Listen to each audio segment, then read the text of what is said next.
श्री श्री मदन मोहन विग्रह व श्री श्री शिवलिंग विग्रह ट्रस्ट के उद्योग से तारापुर क्षेत्र में प्रतिष्ठा दिवस के अवसर पर तथा अंतर्राष्ट्रीय महिला दिवस के अवसर पर कई जाने वाले लोगों को संबर्धना प्रदान कर सम्मानित किया गया।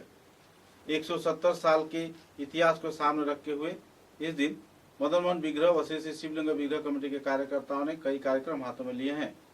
गौरतलब है कि इस कार्यक्रम को लेकर पुनर्प्रतिष्ठा के साथ साथ भजन कीर्तन महाप्रसाद वितरण कार्यक्रम भी आयोजित किया जा रहा है। इस दिन के इस कार्यक्रम में अंतर्राष्ट्रीय महिला दिवस के अवसर पर शंकर ज्योति देव, पिनाक चक्रवर्ती, वासिम जावेद चौधरी, सोनाली दास, चुमकी दासगुप्त तथा रूपाली नाग को संबर्धना प्रदान कर सम्मानित भी किया गया।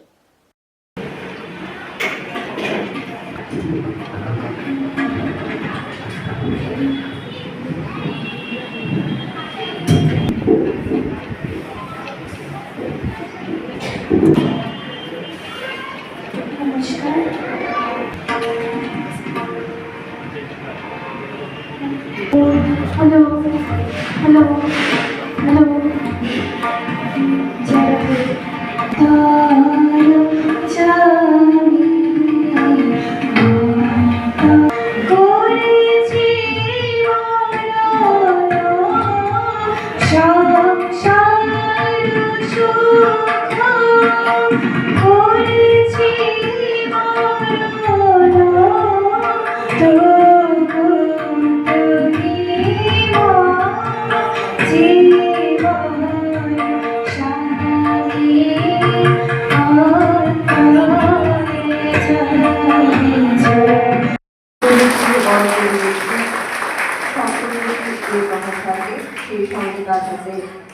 তুলে দেওয়া হচ্ছে উপহার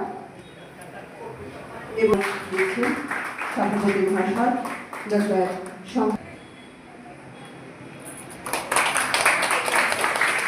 উপহার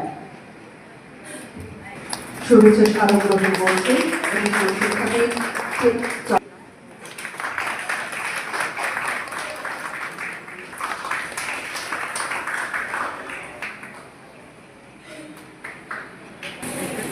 উত্তরীয় করে তাকে শেফালি দাস মহাশয়ের হাতে দেওয়া হচ্ছে শুভেচ্ছা স্মারক দেওয়া হচ্ছে চুমকি দাসগুপ্তের হাতে।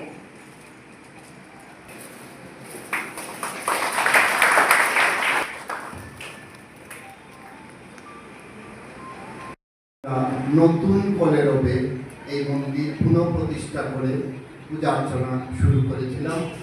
তাই সেই দিন থেকে আমরা আমাদের প্রতিষ্ঠা দিবস হিসেবে পালিত করছি।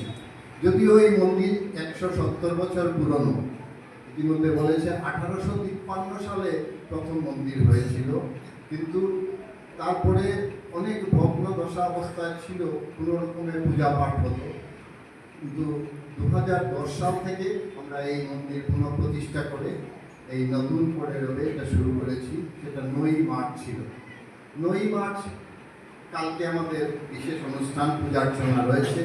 তাই আজকের দিনটিকে আমরা বেছে নিয়েছি, আমরা গুণীজন সম্বর্ধনা দেব এবং ঘটনাচক্রে 8ই মার্চ যেহেতু আন্তর্জাতিক নারী দিবস, তাই আমরা নারী দিবসেরও কিছু অনুষ্ঠান রেখেছি।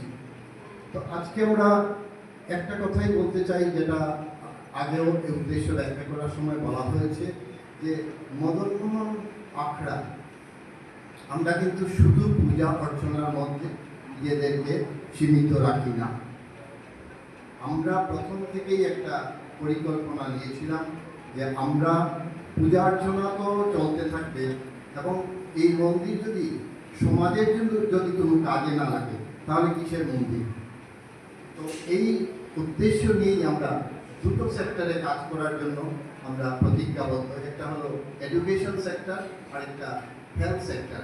এই দুটো সেক্টরে কিন্তু আমরা আমাদের পূজা অর্চনার বাইরে যে কাজগুলো করে থাকি সেই দুটো সেক্টরে করে থাকি।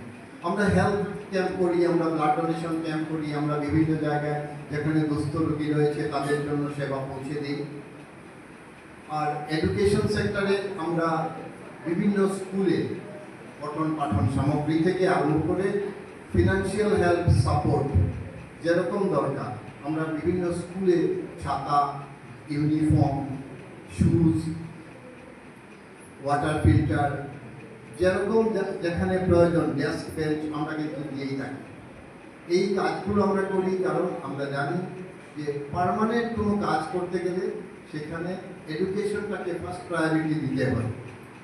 এডুকেশন, শিক্ষাদান এমন একটা দান যেটা কোনোদিনই কমে যায় না। যে দিচ্ছে তারও শিক্ষা বাড়ে, যে গ্রহণ করছে তারও শিক্ষা বাড়ে। কাজে শিক্ষাকে